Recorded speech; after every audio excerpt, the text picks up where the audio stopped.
Assalamualaikum. Madayaw, mayong adlaw kaninyong tanan. Magandang araw sa inyong lahat.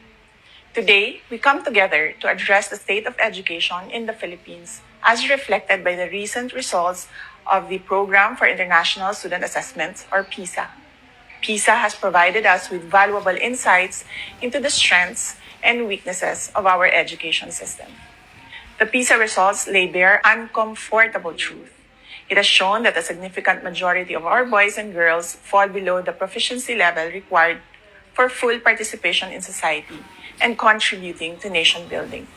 The PISA results are not merely a reflection of our education system, it is a mirror reflecting our collective efforts, investments, and most importantly, our commitment to education and the future we envision for our children. As such, this is a call to action, a call to our collective responsibility as a nation. The Department of Education has started to take significant strides forward to address the issues on learning among Filipino children.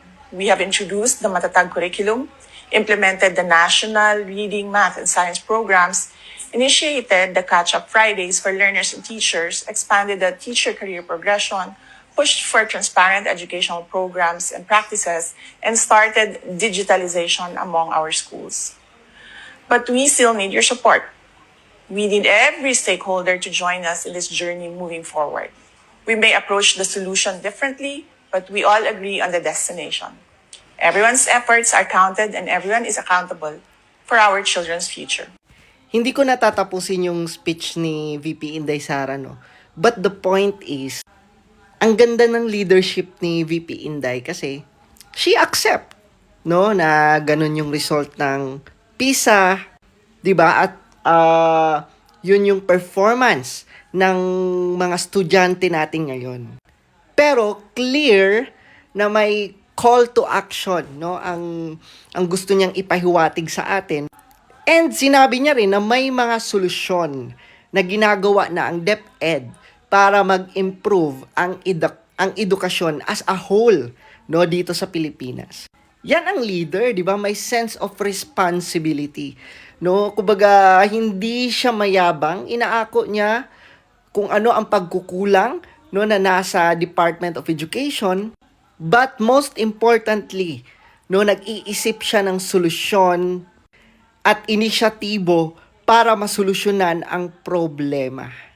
'Di ba? So narinig natin yung mga solutions like Matatag curriculum, tapos 'di ba yung every Friday, 'di ba yung catch-up Friday na the time, no, gagamitin para i-recap, no, para turuan magbasa, magsulat, or kung ano pa yung mga pagkukulang, no, ng mga estudyante ay pagtutuunan sa catch-up Friday.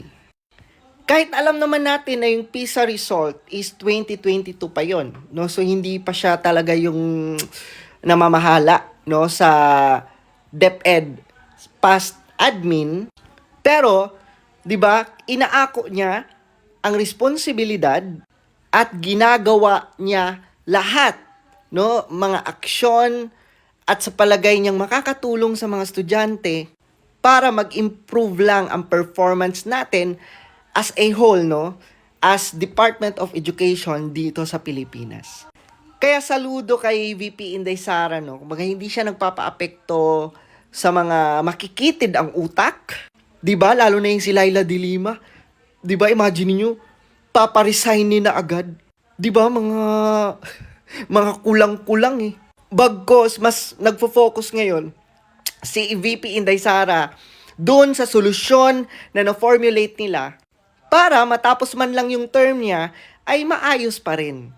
'Di ba? Maayos niyang nagampanan at makapagbigay siya ng magandang edukasyon sa mga Pilipino, sa mga kabataang Pilipino.